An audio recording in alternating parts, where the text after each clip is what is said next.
Hi, I'm Lori Marrero, and today's Clutter video tip is part 2 on the sorting process of your organizing project. In part 1, we talked about general approaches to sorting, and now we're going to talk about some of the pitfalls that you might run into during this stage. First, you might be confused about what category to sort your items into, and you want to think about what are the first questions you're going to be asking yourself when you look for these items later.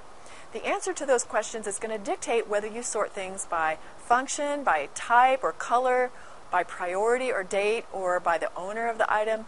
Whatever that is, there's lots of choices, but think about how you're going to most easily find and manage those items later on, and that's going to help you decide. Another pitfall that you'll run into is that you'll be in what we call the scary phase. And some people are very unnerved by the idea of their stuff being all spread out over the floor. It definitely gets worse before it gets better. So just accept that and move forward through this stage of the process and know that that visibility is quite necessary for you to be able to make decisions about all of those items and put them in the right categories and know what containers you're going to need and lots of other information that you need to finish the project. So just push through it and everything will be fine. Another pitfall that you'll run into is the elsewhere pitfall, where during your sorting you find things that belong in another room.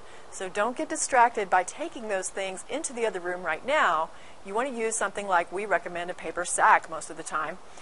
Just write the name of the room on the paper sack and immediately sort the items into those sacks and stay focused, stay right there and finish your project instead of moving out into other areas of the house.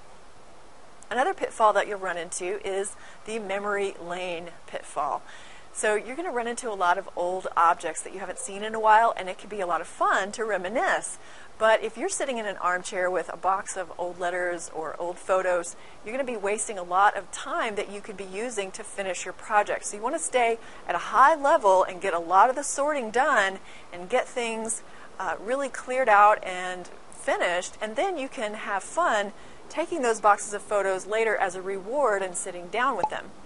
If you have trouble with this, we really recommend working with a friend. It can make it more fun. This friend can provide objectivity to you that you don't have, and also this friend can keep you from getting distracted.